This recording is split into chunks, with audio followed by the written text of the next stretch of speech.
In Grandma's Attic by Arleta Richardson. Illustrated by Dora Letter. Chapter 2. When God Knew Best. My day was ruined. I had been promised a trip, and one of those freak sudden spring storms had come in the night. The ground was covered with snow, and more was falling. Of course we couldn't drive to the city in a storm. I could understand that, couldn't I? I couldn't. As I poked moodily at my cereal, Grandma bustled cheerfully around the kitchen. How could she be so happy when my whole day lay in bits around my feet? What can I do all day? No one can even come over to play. How come it had to storm today? It just isn't fair, I complained. Well, child, Grandma replied, the Lord has a reason for changing your plans. He always knows what is best for us.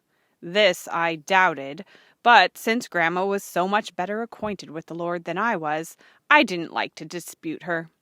I could see no possible reason for a disappointment like this, and if the Lord did have one, he wasn't telling it to me.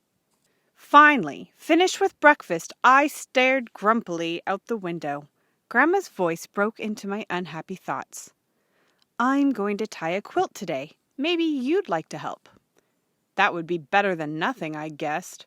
The quilt was laid out on the big table, and the yarn for tying it was threaded into big needles.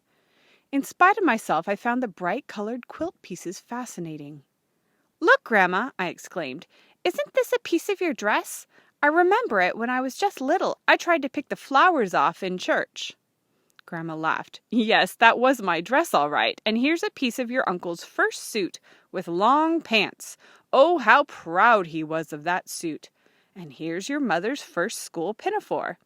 This one is pretty, Grandma. What did it come from? Grandma looked at the square of lavender cotton with small white flowers on it. Why, that's a piece of my birthday dress, she replied. I'd almost forgotten about that. Which birthday, Grandma? You've had a lot of them. Yes, replied Grandma. I've had a lot of them, but never one like that one. I was 12 years old that year, 2 years older than you are. Tell me about it, Grandma, I begged. What made that birthday so special? Grandma thought quietly for a moment, then she began. My birthday came in June. We didn't have much money in the summer. Pa depended on good crops in the fall to supply the money for things we needed and couldn't grow on the farm. But this year Ma had a surprise for me. She had bought this piece of goods the fall before and saved it for a dress for summer. Oh, it was a pretty dress.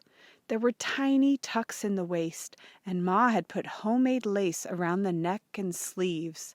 I had never had such a wonderful dress, and it was to be worn on my birthday for a very special occasion. The all-day picnic was to be held in Carter's Grove, about 10 miles from our home. I would see all my best friends and have a whole glorious day with no chores to worry about. The dress was hung where I could see it as I helped Ma get the food ready for the picnic. I was so excited that I wasn't really much help, but Ma understood how I felt. I dreamed of nothing but that picnic and the new dress. The night before the big day, I began to feel funny. My throat scratched and my head hurt. I thought it best not to say anything to Ma, however.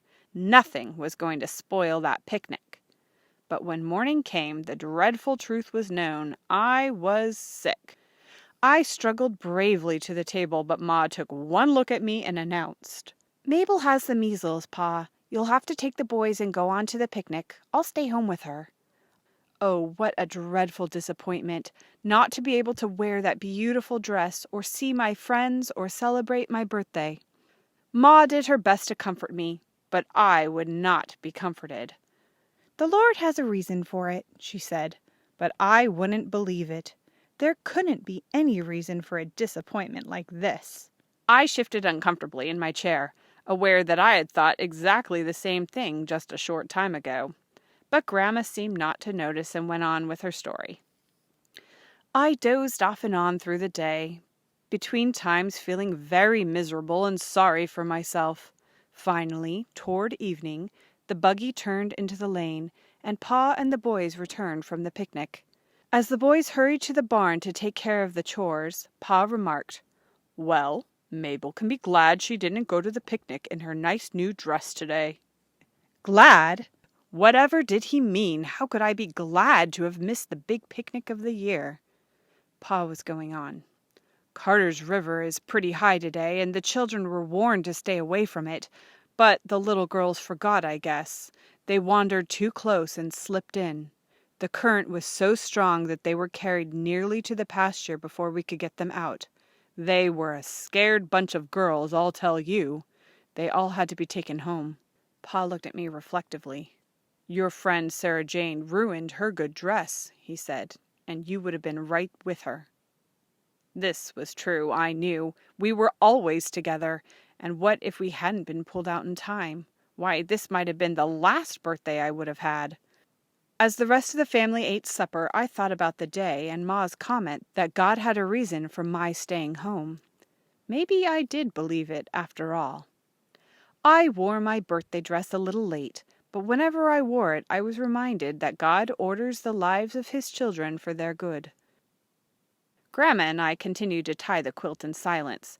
I was still disappointed about my missed trip, but if, as Grandma said, God knows what is best for His children, maybe I should just be glad that I was one of them. There would be lots of days ahead for trips to the city, and surely there must be a lot more stories in these quilt squares. End of chapter 2.